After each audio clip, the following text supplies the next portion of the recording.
नमस्कार दोस्तों, मैं हूं प्रसून मुखर्जी और ये मेरा यूट्यूब चैनल है ऑर्गेनिक केमिस्ट्री के बारे में, जिसका नाम है द ऑर्गेनिक केमिस्ट्री एक्सपर्ट। तो इस चैनल का जो बेसिक फंडा है वो मैं पहले आप लोगों को बता देता हूँ वीडियो शुरू करने से पहले, कि मेरा जो मकसद होगा वो होगा टोटल जो ऑर्गेनिक केमिस्ट्री है उसको कवर करने का इस चैनल पे। जितना हो सके, जितना लॉन्ग वीडियो मैं बना सकता हूँ मैं बनाऊँगा।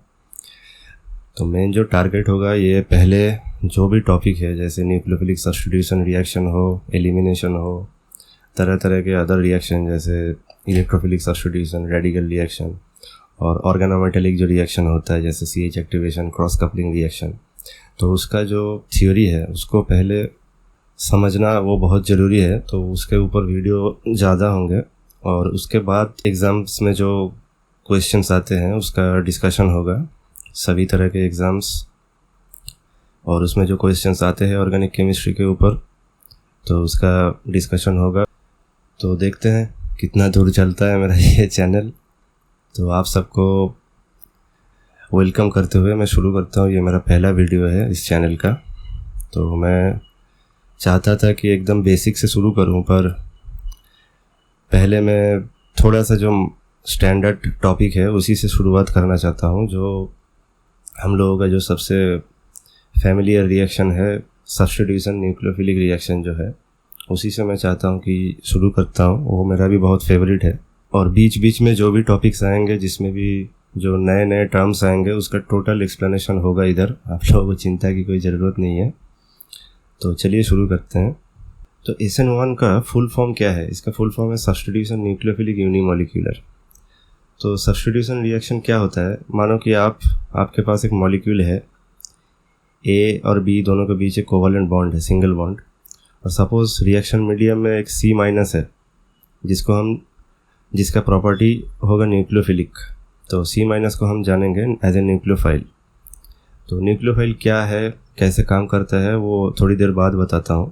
पहले सब्स्टिट्यूशन क्या है उसको जान लेते हैं। तो सपोज C- इस जो मॉलिक्यूल है AB, इसके साथ रिएक्शन करता है और A और B के बीच में से किसी एक को रिप्लेस कर देता है और खुद बॉन्ड बना लेता है। तो इधर मैं B को निकाल रहा हूँ सिस्टम से। तो C- रिएक्शन करता है AB के साथ और Ca फॉर्म होता है, B- बाहर निकल जाता है। तो इधर क्या हो रहा है कि B की जगह पे C आ रहा है। इसको अंग्रेजी में सब्स्टिट्यूशन बोलते हैं, तो इसीलिए इसको सब्स्टिट्यूशन बोल रहा है। तो न्यूक्लियोफिलिक क्यों? क्योंकि ये जो सब्स्टिट्यूशन हो रहा है ये एक न्यूक्लियोफाइल कर रहा है। अगर ये एक इलेक्ट्रोफाइल करता तो इसको इलेक्ट्रोफिलिक सब्स्टिट्यूशन बोलते हैं। ठीक है, इलेक्ट्रोफिलिक सब्स्टिट्यूशन का बहुत लंबा डिस्कशन होगा बाद में, तो इसीलिए इसको न्यूक्लियोफिलिक सब्स्टिट्यूशन बोलते हैं। तो जो निकल रहा है जो ग्रुप B-, उसको हम जानेंगे as a leaving group. Leaving group वो होता है जो एक इलेक्ट्रॉन पेयर, जो बॉन्डिंग इलेक्ट्रॉन पेयर जो था A और B के बीच में, उसको लेके वो निकल जाता है B- होकर। ऑब्वियसली एक रिएक्शन में, न्यूक्लियोफिलिक सब्स्टिट्यूशन रिएक्शन में, एक न्यूक्लियोफाइल को बहुत स्ट्रॉन्ग बनना पड़ेगा, बहुत एक्टिव बनना पड़ेगा, तभी वो बहुत तेज़ी से एक्सीलरेटेड वे से रिएक्शन कर पाएगा। तो अच्छा न्यूक्लियोफाइल और बुरा न्यूक्लियोफाइल को समझने के लिए हमको मॉलिक्यूलर ऑर्बिटल डायग्राम का सहायता लेना पड़ेगा। तो जो बच्चे नए हैं और जो स्टूडेंट्स नए हैं, मतलब बिगिनर स्टूडेंट के लिए ये थोड़ा सा दिक्कत होगा, तो मैं बोलूँगा वो कोई इनऑर्गेनिक बुक से एमओ डायग्राम को पहले एक बार जान ले कि कैसे एमओ होता है। क्योंकि इस वीडियो में अगर मैं एमओ के बारे में बोलूँगा तो ये बहुत लंबा हो जाएगा। आप लोग मुझे सजेस्ट कर सकते हो कि अगर चाहिए तो मैं एमओ के ऊपर एक वीडियो बनाता हूँ बाद में। तो पहले इसको समझ लीजिए। ये जो मॉलिक्यूलर ऑर्बिटल डायग्राम है, इसको मैं OH- के लिए, ये एमओ जो है ये OH- का है। OH- क्या होता है कि एक मॉडरेट न्यूक्लियोफाइल होता है ये।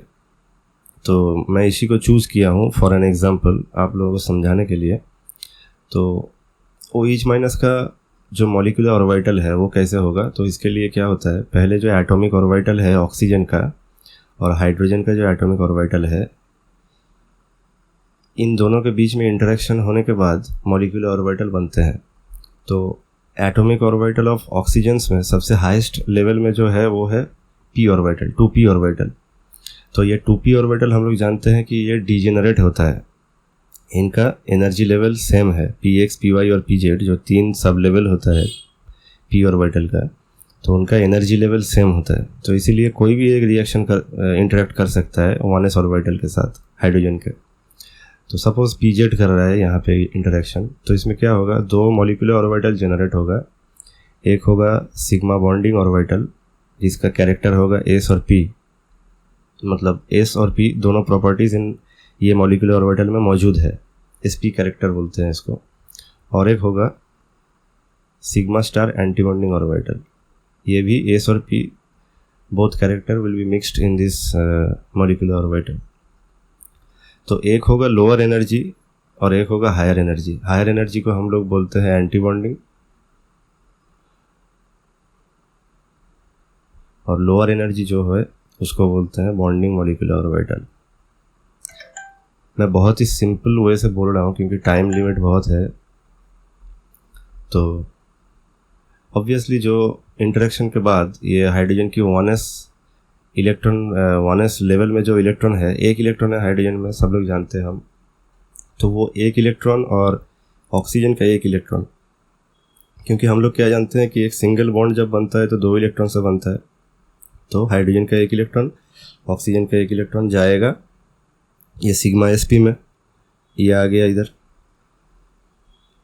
और बाकी के जो लेवल है, ये वाला मॉलिक्यूलर ऑर्बिटल, ये वाला और ये 2, ये बाकी के जो एमओ हैं उनको हम इलेक्ट्रॉन से भरते हुए जाएंगे अभी।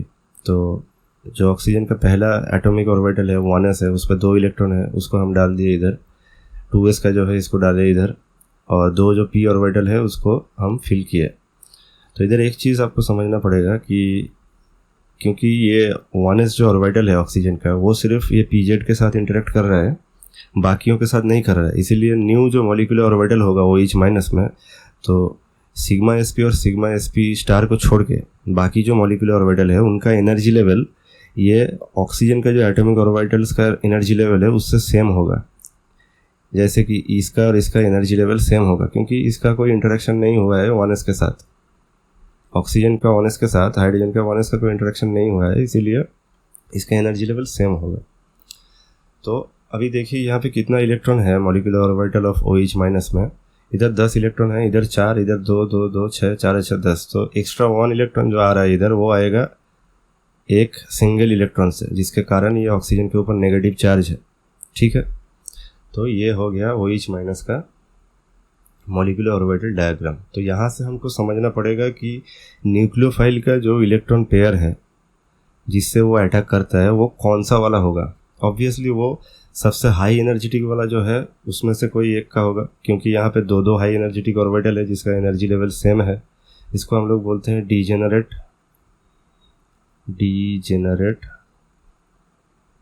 ऑर्बिटल्स। तो डीजेनरेट ऑर्बिटल्स में एनर्जी लेवल सेम होने के कारण ये भी एज ए न्यूक्लियोफाइल का जो नेगेटिव चार्ज है उसके हिसाब से काम कर सकता है, ये भी काम कर सकता है। तो दोनों में से कोई एक न्यूक्लियोफिलिक प्रॉपर्टी शो करेगा। तो इसको हम बोलते हैं होमो। होमो का फुल फॉर्म क्या होता है? Highest occupied molecular orbital. Highest occupied molecular orbital.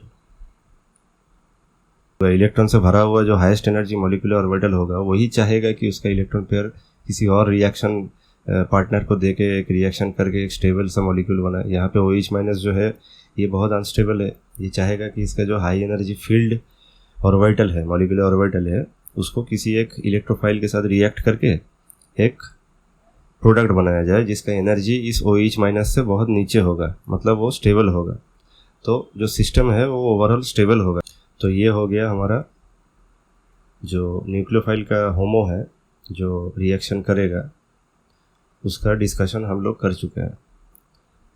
तो होमो जो है वो न्यूक्लियोफाइल का जो नेगेटिव चार्ज वाला जिस ऑर्बिटल से, जिस इलेक्ट्रॉन पेयर से वो रिएक्शन करेगा वो होमो होगा, जो हाईएस्ट फील्ड और ऑक्युपाइड मॉलिक्यूलर ऑर्बिटल है न्यूक्लियोफाइल का। यहाँ पे न्यूक्लियोफाइल का जो हाईएस्ट फील्ड ऑक्युपाइड ऑर्बिटल है वो या तो py होगा नहीं तो px होगा, क्योंकि px और py है ये दोनों। pz जो था वो 1s के साथ इंटरेक्शन किया था। तो इस जो ऑर्बिटल है OH माइनस का होमो, उसका कैरेक्टर कैसे होगा? ऐसा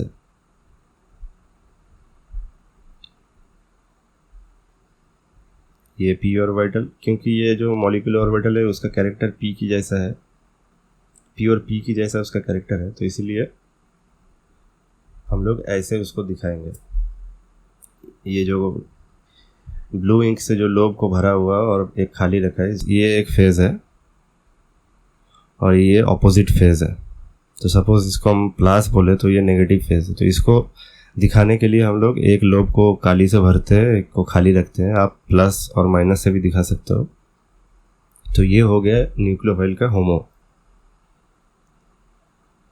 तो अभी जाते हैं हम लोग यूनिमोलिकुलर क्या होता है। तो सब्स्टिट्यूशन न्यूक्लियोफिलिक वो हम लोग थोड़ा बहुत समझ चुके हैं। अभी यूनिमोलिकुलर बोला है तो यूनिमोलिकुलर क्या सजेस्ट करता है कि जो रिएक्शन का रेट डिटरमाइनिंग स्टेप है, उस रेट डिटरमाइनिंग स्टेप पे एक ही मॉलिक्यूल इन्वॉल्व होगा, एक से ज़्यादा मॉलिक्यूल इन्वॉल्व नहीं होगा। तो सपोज एक रिएक्शन है जिसका 2 स्टेप है। पहला स्टेप में क्या करता है कि एक रिएक्शन होता है, दूसरा स्टेप में एक और रिएक्शन होता है। तो मान लो कि ये वाला जो है ये स्लो है और ये वाला जो है ये फास्ट है। तो रिएक्शन का जो ओवरऑल स्पीड होगा तो वो किसके ऊपर डिपेंड करेगा? ये फास्ट वाला के ऊपर या स्लो वाला के ऊपर?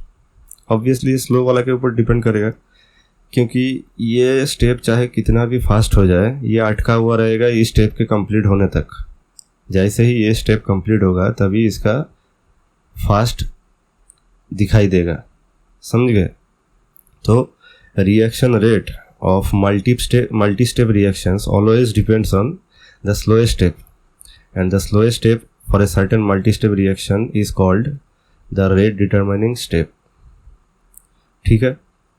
तो SN1 रिएक्शन में क्या होता है, ये जो रेट डिटरमाइनिंग स्टेप है इसमें एक ही मॉलिक्यूल इन्वॉल्व होता है, इसीलिए इसको यूनिमोलिकुलर कहते हैं। तो यहाँ पे यूनिमोलिकुलर और ऑर्डर ये दोनों डिफरेंट चीज़ है। ऑर्डर अलग है एक रिएक्शन के लिए, यूनिमोलिकुलर जो है मॉलिक्यूलरिटी जो है इसको मॉलिक्यूलरिटी बोलते हैं। मॉलिक्यूलरिटी और order of a reaction are 2 different things.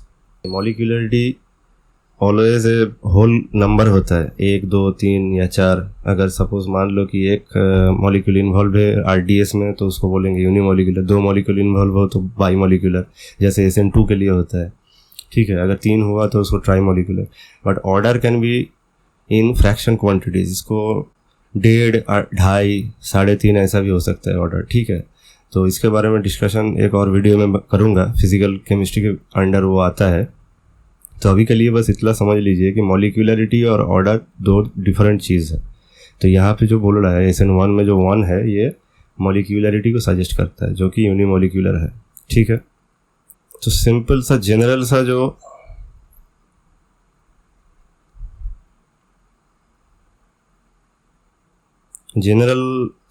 SN1 reaction का डिस्क्रिप्शन होता है उसको हम ऐसे लिखते हैं।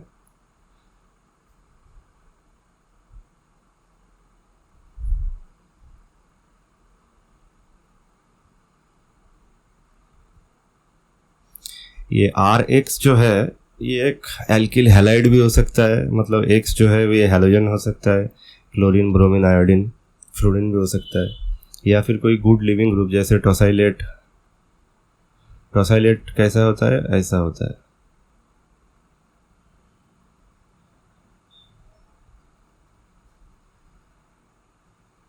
ये इधर एक मिथाइल पैराटोलुइन सल्फोनाइल क्लोराइड से वो बनता है।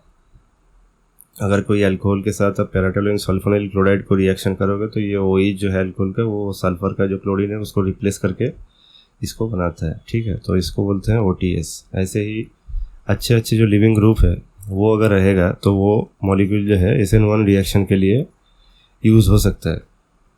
तो ये एक नॉर्मल डिस्क्रिप्शन है SN1 रिएक्शन का, जहाँ पे एक leaving group containing molecule RX एक न्यूक्लियोफाइल के साथ रिएक्शन करता है और न्यूक्लियोफाइल जो है वो लिविंग ग्रुप को सब्स्टिट्यूट कर देता है। ठीक है, तो इसका जो रिएक्शन रेट है, जो रिएक्शन रेट इक्वेशन है, ये है ये K को हम बोलते हैं रेट कांस्टेंट।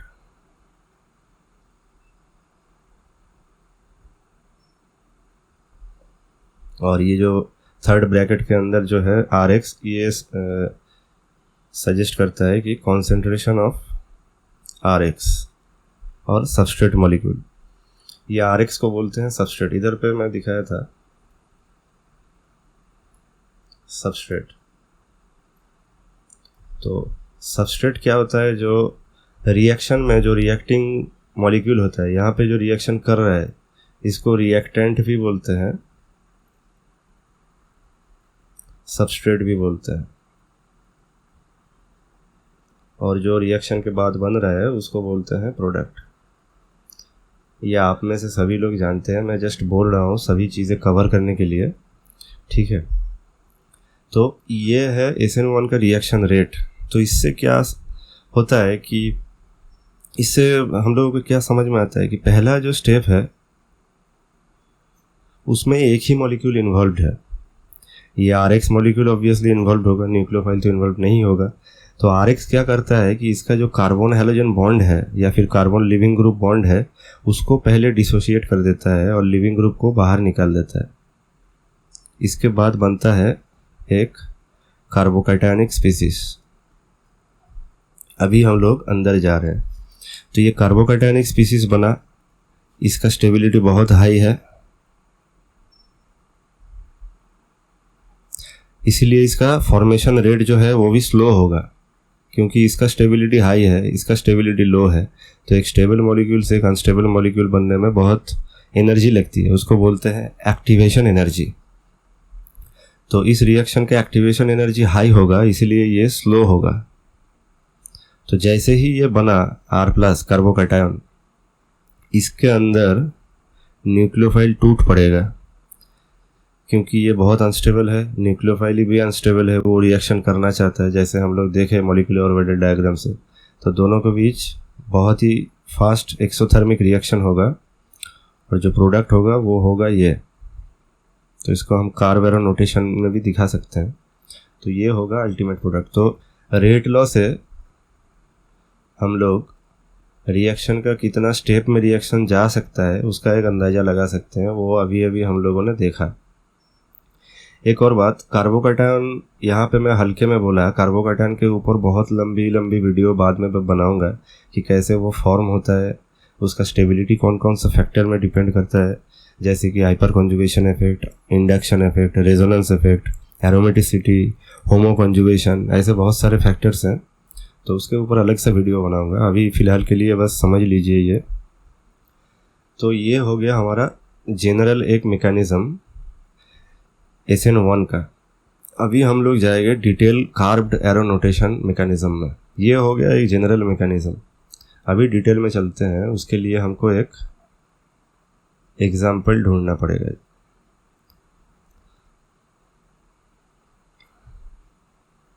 सपोज हम लोग ये वाला एग्जाम्पल चूज़ किए, जिस पे ये एक ऑप्टिकली एक्टिव कंपाउंड है जिसको हम एक्वस सोडियम हाइड्रोक्साइड से रिएक्शन करवा रहे हैं और जो प्रोडक्ट बन रहा है उसका ऑप्टिकल एक्टिविटी लॉस हो रहा है। तो ये ऑप्टिकली एक्टिव है, इसका मतलब आइदर ये प्लस है और माइनस है, आइदर ये R है और S है और S है या फिर R है। ये R और S क्यों लिखा है इधर? क्योंकि प्लस का मतलब R या S नहीं होता है। हम लोग ऐसा नहीं बोल सकते हैं कि ये मॉलिक्यूल का जो ऑप्टिकल रोटेशन साइन है वो प्लस है, इसीलिए ये R कॉन्फ़िगरेशन वाला होगा या फिर S कॉन्फ़िगरेशन वाला होगा, ठीक है। तो ये मॉलिक्यूल का जो इसका R या S कॉन्फ़िगरेशन कैसे है? तो यहाँ पे ब्रोमीन जो है ये नंबर 1 प्रायोरिटी ग्रुप है। ये जो CH2PH है ये हो गया 2 और इथाइल हो गया 3। तो 1 2 3 अगर हम लोग इस एंगल से देखें तो मिथाइल ग्रुप जो है लोएस्ट प्रायोरिटी वो जाएगा सबसे पीछे। तो ऐसे ही देखना पड़ता है। तो यहाँ से अगर देखें तो 1 2 3 एंटी क्लॉकवाइज हो रहा है। तो इसका जो कॉन्फ़िगरेशन है एब्सोल्यूट वो हो गया S। तो इस मॉलिक्यूल को अगर हम एक्वस सोडियम हाइड्रोक्साइड से ट्रीट करें तो जो प्रोडक्ट बनता है, ये प्रोडक्ट मैंने इधर गलत लिखा, इधर पे होगा OH।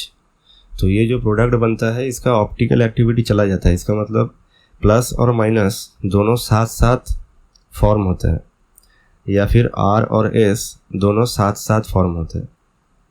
ठीक है, तो ये एक टिपिकल एग्जांपल है SN1 रिएक्शन का।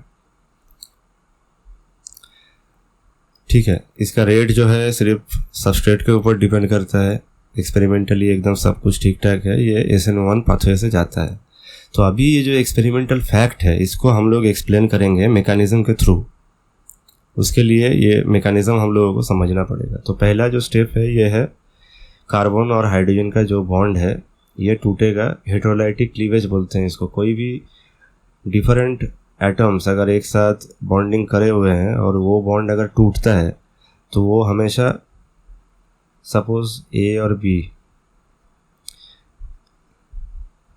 ये दोनों डिफरेंट है, तो इसमें अगर बॉन्ड क्लीवेज हो तो इनमें से जो सबसे ज़्यादा इलेक्ट्रोनेगेटिव होगा वो इस बॉन्डिंग इलेक्ट्रॉन पेयर को लेके बाहर निकलेगा। सपोज A स्ट्रॉन्ग इलेक्ट्रोनेगेटिव है तो इसका हेटेरोलाइटिक क्लीवेज होने के बाद A- और B+ जनरेट होगा। ठीक है, इसको हेटेरोलाइटिक क्लीवेज बोलते हैं।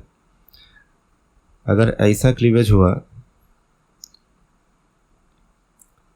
कि दोनों एक एक इलेक्ट्रॉन लेके अलग हो गए तो उसको होमोलाइटिक क्लीवेज बोलते हैं। होमोलाइटिक क्लीवेज में ऑलवेज रेडिकल जनरेट होता है। ठीक है, तो यहाँ पे हेटेरोलाइटिक क्लीवेज हो रहा है, ये Br जो है ये Br- के तौर पे सिस्टम से निकल रहा है। तो अभी जो है ऑब्वियसली ये रेडिटर्मिनिंग स्टेप है, तो अभी जो है ये कार्बोकैटायन जनरेट होगा सिस्टम में। तो कार्बोकैटायन का जो कॉन्फ़िगरेशन, जो स्ट्रक्चर होता है वो ऑलवेज प्लानर होता है, और जो सेंट्रल कार्बन एटम होता है वो sp2 हाइब्रिडाइज्ड होता है।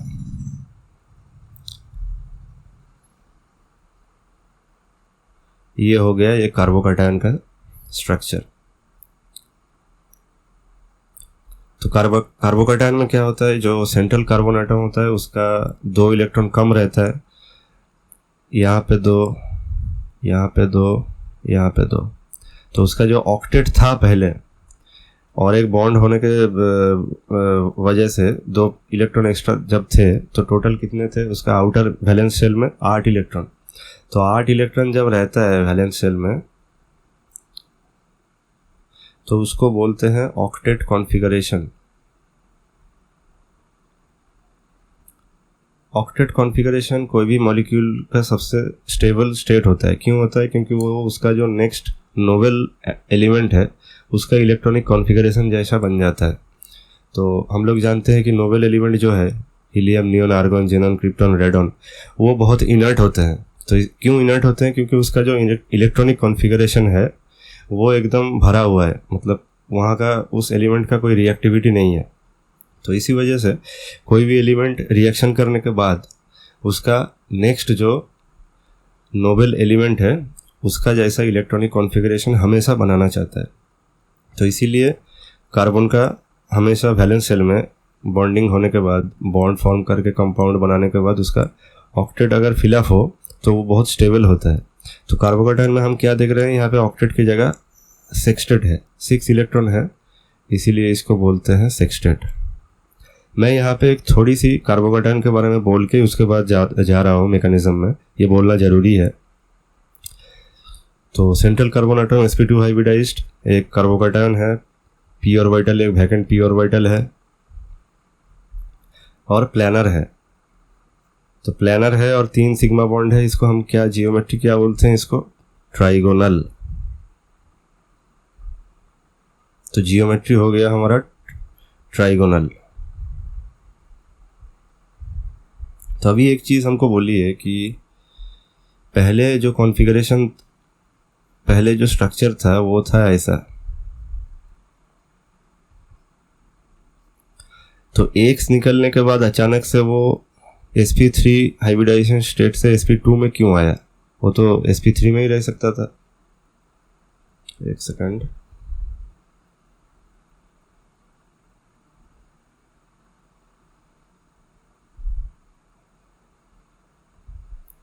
जो वैकेंट ऑर्बिटल वो तो sp3 हो सकता था, तो वो sp2 में क्यों जा रहा है? तो इसका जवाब बहुत इजी है। पहले क्या था, 4 बॉन्ड पेयर थे। ये जो सेंट्रल कार्बन एटम था, इसके चारों तरफ चारों बॉन्डिंग इलेक्ट्रॉन पेयर थे। तो चारों में एक रिपल्शन के दौरान वो सबसे जो स्टेबल जो जियोमेट्री है वो होता है टेट्राहेड्रल, क्योंकि चारों बॉन्ड मैक्सिमम दूरी में रहते हैं, मैक्सिमम डिस्टेंस पे रहते हैं। तो जैसे ही वो एक बॉन्ड को लूज किया, इधर पे कार्बन हाइड्रोजन बॉन्ड ब्रेक होने के बाद वो एक्स्ट्रा जो बॉन्डिंग पेयर था वो चला गया। तो अभी क्या है, ये जो बॉन्ड है, ये तीनों जो बॉन्ड है, ये अपने आप को स्ट्रेच करके जितना दूर जा सकते हैं जाने की प्रयास करेंगे। उससे क्या होगा, जो बॉन्डिंग पेयर रिपल्शन जो था पहले वो बहुत रिलीज हो जाएगा। तो इसीलिए वो जाते हैं एक कॉन्फ़िगरेशन जिसको हम जानते हैं ट्राइगोनल जियोमेट्री में, जहाँ पे क्या होता है, हर एक बॉन्ड एंगल होता है 120 डिग्री करके। तो इसमें सबसे ज़्यादा इसको स्टेबिलिटी मिलती है, तो इसीलिए ये जाते हैं। और इस स्ट्रक्चर में या फिर इस जियोमेट्री में जाने के लिए उसको अपना हाइब्रिडाइजेशन जो स्टेट है उसको चेंज करना पड़ता है।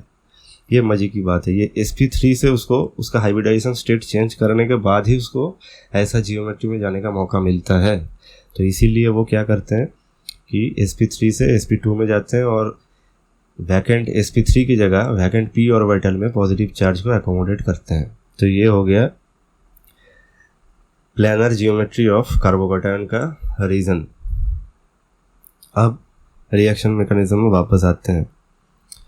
तो अभी जो ये कार्बोकैटायन जनरेट हुआ मीडियम में, तो इसमें जो वाटर मॉलिक्यूल है, वाटर मॉलिक्यूल तो नहीं होगा, जो OH माइनस है। माना कि रिएक्शन मीडियम में पानी भी है और OH माइनस भी है, वाटर मॉलिक्यूल्स भी है और OH माइनस भी है, बट इसका जो इन दोनों में से स्ट्रॉन्ग न्यूक्लियोफाइल कौन होगा, OH माइनस होगा, क्योंकि OH माइनस में पहले से ही एक नेगेटिव चार्ज मौजूद है। तो इसका होमो बहुत ही ऊपर होगा OH की होमो से, ठीक है।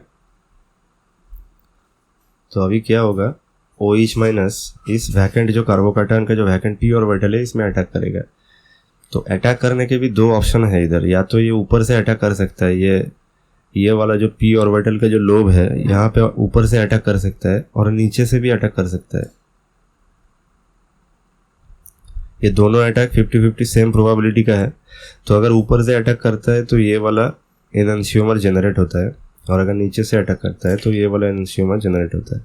तो प्रोबेबिलिटी सेम है 1:1 50-50, इसीलिए ऑलवेज रेसिमाइजेशन होता है SN1 रिएक्शन में।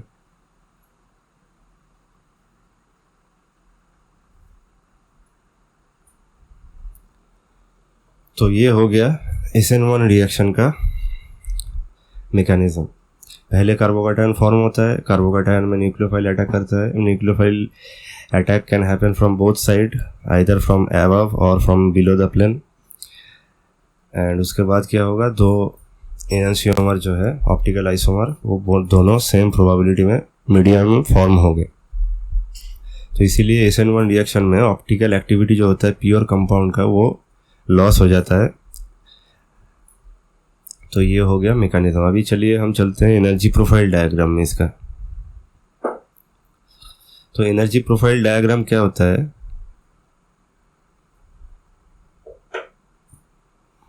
सपोज एक एग्जांपल के तौर पर ये एक रिएक्शन है,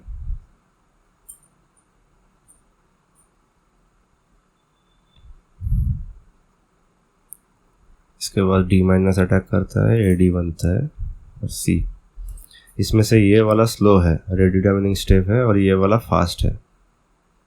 तो इसका एनर्जी कैसा होगा, मतलब इस स्टेप का एक्टिवेशन एनर्जी कैसा होगा और इस स्टेप का एक्टिवेशन एनर्जी कैसा होगा, उसको दिखाने के लिए जो डायग्राम होता है उसको एनर्जी प्रोफाइल डायग्राम बोलते हैं।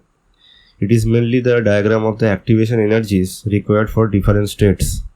तो इसका दो कोऑर्डिनेट होता है, एक होता है ये एनर्जी कोऑर्डिनेट जो रिएक्शन का डिफरेंट एनर्जी, ये सबस्टेट का, इंटरमीडिएट का, ट्रांजिशन स्टेट का, इनका एनर्जी लेवल दिखाता है, और एक होता है ये रिएक्शन कोऑर्डिनेट।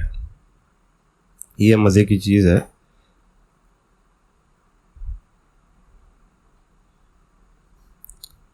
रिएक्शन कोऑर्डिनेट क्या दिखाता है कि मॉलिक्यूल कैसे एक दूसरे के नज़दीक आते आते रिएक्शन कर जाते हैं वो दिखाते हैं रिएक्शन कोऑर्डिनेट। सपोज ए और बी है, ए और बी से क्या बना, पहले हमारा ए और सी बना। ये कैसे बना, सी माइनस रिएक्शन किए फिर बना। तो ए बी और सी माइनस दोनों नज़दीक जितना आएंगे उतना रिएक्शन का चांस बढ़ेगा। तो ये जो पॉइंट है, यहाँ पे ए बी और सी माइनस के बीच में डिस्टेंस कम, यहाँ पे और कम, यहाँ पे और कम, और यहाँ पे पूरा बॉन्डिंग चालू हो गया। यहाँ पे मतलब यहाँ से ही चालू होते होते यहाँ पे 50% बॉन्डिंग ऑलमोस्ट कंप्लीट हो गया। मतलब सी माइनस ऑलरेडी 50% ए के साथ बॉन्ड करना कंप्लीट कर चुके हैं, और बी माइनस जो निकल रहा है सिस्टम से एज ए न्यूक्लियोफाइल, उसका भी 50% बॉन्ड डिसोसिएशन कंप्लीट हो चुका है। और उसके बाद से जब जो होगा वो होगा सी और ए के बीच में बॉन्ड और भी ज़्यादा स्ट्रॉन्ग बनना चालू होगा, और बी और भी अच्छे से टूटने लगेगा, और अल्टीमेटली एसी बॉन्ड कंपाउंड जो है वो फॉर्म होगा। तो ये हो गया हमारा ट्रांजिशन स्टेट का structure.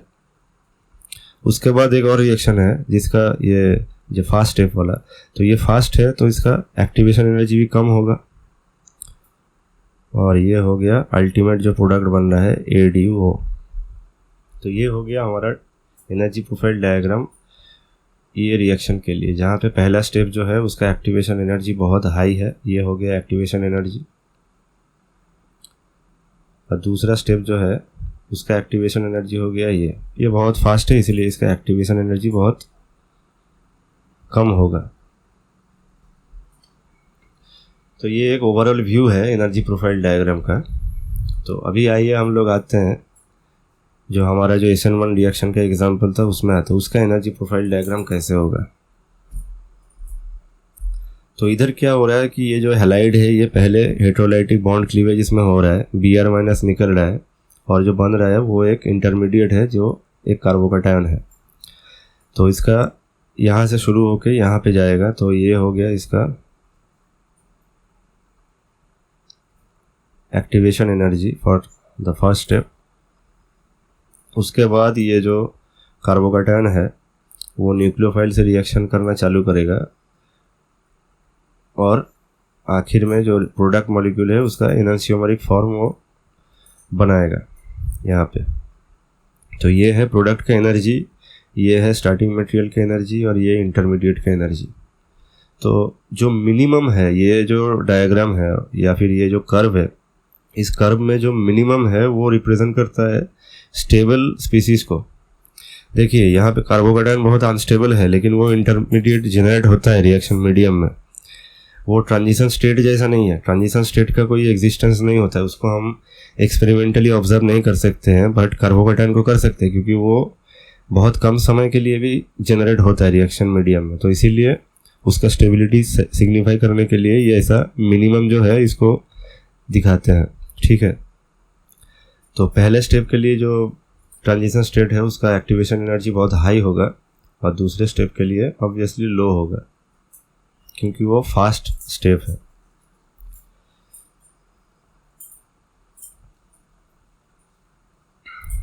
EA1 very very greater than EA2। तो ये हो गया energy profile diagram for SN1 reaction. तो ये ट्रांजिशन स्टेट कैसा दिखेगा, ऑब्वियसली ये यहाँ से बॉन्ड ब्रेक होना चालू हुआ, इधर जाके 50% बॉन्ड ब्रेक होगा, तो ये दिखेगा ऐसे।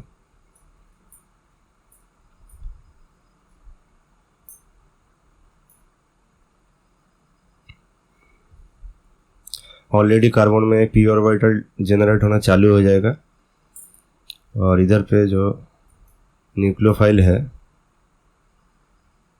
वो भी कार्बन के साथ बॉन्ड ब्रेक करना चालू कर देगा और वो निकलने की कोशिश करेगा।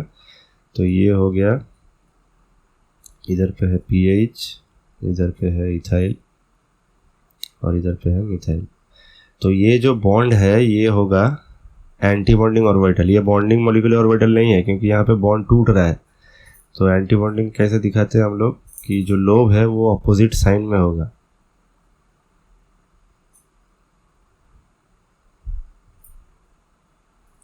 ठीक है, तो ये एक क्वालिटेटिव डिस्क्रिप्शन हो गया इस रिएक्शन का जो फर्स्ट स्टेप है उसका ट्रांजिशन स्टेट का, जगह बहुत कम है इधर पे, ठीक है, फिर भी मैं कोशिश कर रहा हूँ जितना क्लियरली आप लोगों को दिखाया जा सके। तो ये हो गया फर्स्ट स्टेप का ट्रांजिशन स्टेट। वैसे ही सेकेंड स्टेप का ट्रांजिशन स्टेट भी ऐसा ही होगा, खाली यहाँ पे न्यूक्लियोफाइल की जगह पे होगा जो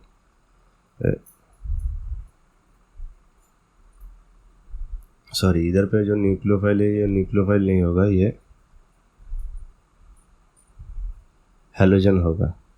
जो ब्रोमीन जो है वो लिविंग ग्रुप है, वो निकल रहा है, ठीक है। तो पहले स्टेप में क्या हो रहा है कि जो एल्किल हैलाइड है उसमें से ब्रोमीन निकल रहा है, कार्बोकैटायन फॉर्म कर रहा है।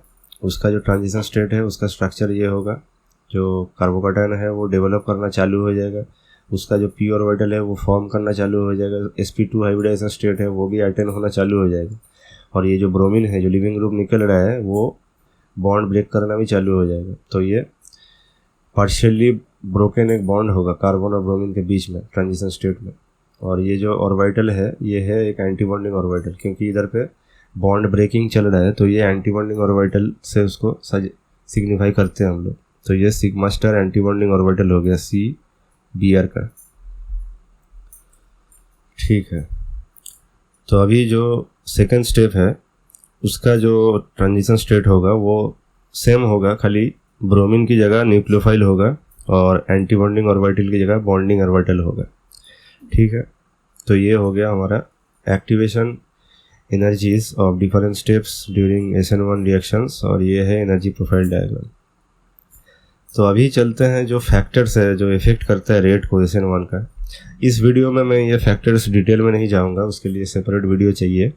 तो अभी मैं जस्ट बता रहा हूँ आप लोगों को कि कौन कौन सा फैक्टर है, मेजर फैक्टर जो इफेक्ट करता है रेट को। तो पहला जो सबसे इम्पोर्टेंट है वो है स्ट्रक्चर। अगर स्ट्रक्चर आपका सही नहीं है तो जो कार्बोकैटायन और बन रहा है वो स्टेबिलिटी अटेन नहीं कर पाएगा। अगर जो स्ट्रक्चर है वो उसमें अगर प्लासर इफेक्ट वाला हाइपर कॉन्जुगेबल हाइड्रोजन एटम वाला ग्रुप है तो क्या होगा, कार्बोकैटायन बनने के बाद वो उन सब फैक्टर से स्टेबिलिटी गेन करेंगे, तो SN1 का चांसेस बढ़ जाएगा। वैसे ही सॉल्वेंट एक दूसरा फैक्टर है। ये जो कार्बोकैटायन बन रहा है इसको स्टेबलाइज करने के लिए हमको पोलर और प्रोटिक सॉल्वेंट चाहिए होता है। पोलर प्रोटिक सॉल्वेंट जैसे वाटर या फिर कोई भी अल्कोहल हो जो वाटर से मिसिबल है, हाई डाइलेक्ट्रिक कांस्टेंट होना चाहिए और प्रोटिसिटी होना चाहिए सॉल्वेंट में, जैसे वाटर और इथेनॉल। थर्ड जो फैक्टर है वो है एंटरिंग ग्रुप, जिसको हम न्यूक्लियोफाइल के नाम से जानते हैं। तो अच्छा न्यूक्लियोफाइल अगर होगा तो रिएक्शन भी अच्छा होगा। यहाँ पे एक मज़ेदार चीज़ है, यहाँ पे मैं लिखा हूँ कि ये एंटरिंग ग्रुप का फैक्टर जो है ये इफेक्ट करता है। रिएक्शन में क्या होता है कि रेट जो है हमारा वो सिर्फ सबस्ट्रेट के ऊपर डिपेंड करता है, तो एंटरिंग ग्रुप का कोई इधर इफेक्ट नहीं होगा। चाहे आप कितना भी अच्छा न्यूक्लियोफाइल ले लो या फिर उसका कॉन्सेंट्रेशन कितना भी बढ़ा दो तो उसका काम नहीं करेगा, ठीक है। तो इसको ना ये काम नहीं कर रहा है, इसको दिखाने के लिए मैं इसको ये फैक्टर को लिखा है इधर, क्योंकि एंटरिंग ग्रुप का जो इफेक्ट है वो SN2 में बहुत ज़्यादा होता है।